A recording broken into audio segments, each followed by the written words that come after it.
Hello again, and this is my 7th video. This video will be on 7th chords, following the lecture on triads or 3-part chords. So, let's go at it, shall we?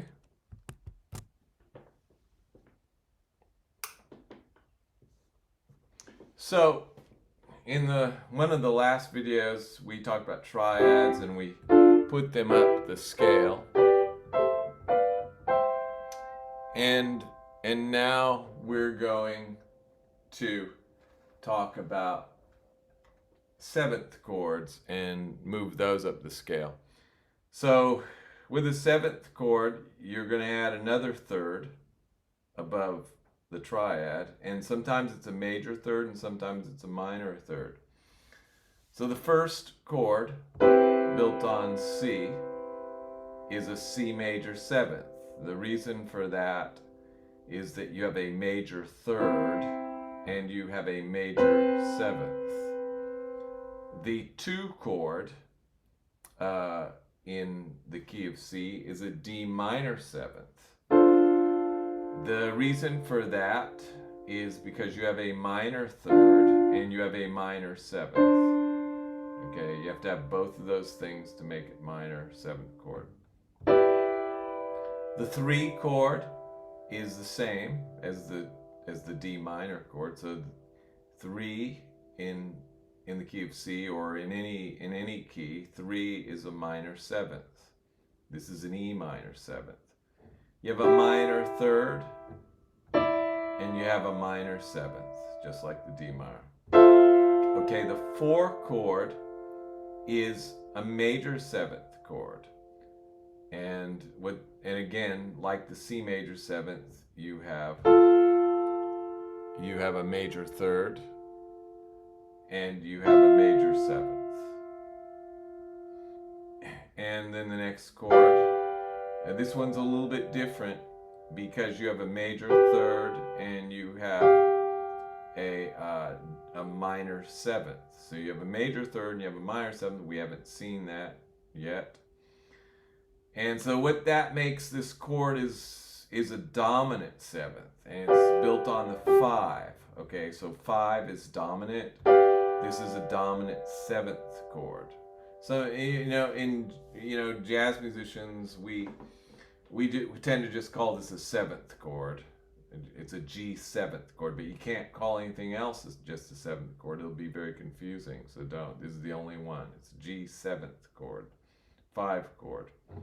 The next chord again is an A minor 7th. So that's because, once again, the A to C is a minor third and the A to the G is a minor 7th. So it's 6 minor 7. All right, now here we have another different one. So we do have a minor third again, like the minor 7th, and we have a minor 7th interval like the minor 7th. We have both of those, but in this one the 5th is different. It's different than all of the rest of these because all of these are what we call perfect fifths,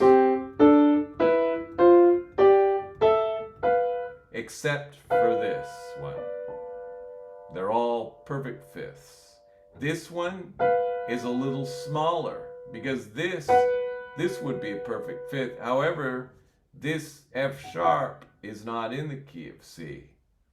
So we have to use this. And what that means, so since this is a lowered fifth, or we call it a diminished fifth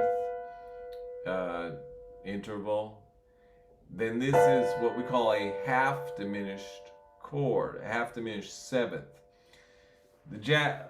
We jazz musicians would prefer to call it a minor 7 flat 5. It just makes a little bit more sense since this is a minor 7th chord and we flatted the 5, so it's a minor 7 flat 5 chord. Okay, so that's all of the chords in the key of C. That's all of the 7th chords in the key of C and how they function. Now, you can you can put these chords in different inversions, like I showed you with the triad. So this one has more inversions because it's got 4 notes to it. This is root position. This is first inversion. This is second inversion. And I'm just going up, I'm just going up to the next arrangement of notes. If I start on E, okay? Now I'm starting on G. This is second inversion again. This is third inversion, where it starts on the 7th. In this case, it's a major 7th. And then you're back up to the root. Now, so I'm going to illustrate for you a song, Fly Me to the Moon, but I'm going to use second inversion because that's how the melody of that song is going to lay. So I'm not going to play the whole tune. I'm just going to play like 6 chords of it, 7, just to illustrate these chords and how they function. So again, Fly Me to the Moon in the key of C, which starts on the 6th chord. So this is 6. And then it goes to the 2 chord, right? And then it goes to the 5 dominant 7th chord. And then it goes to the 1 major 7th chord. And then it goes to the 4 major 7th chord. And then it goes to 7 minor 7 flat 5. And this chord is not in the key of C. It's what we call secondary dominant. I'll talk about those later. And that's where we break the spell here. And then that goes to A minor. Anyways, I showed you the sequence. Now, so that's how all those chords function in the key of C, as I laid them out for you earlier, and that's how they function in the song too. So if I put those chords in the left hand and play the melody in the right, then it'd be the same thing. The 6 chord, and then I'm playing them in second inversion again. Okay, 2 minor 7th, 5 dominant 7th, 1 major 7th, 4 major 7th, 7 minor 7 flat 5,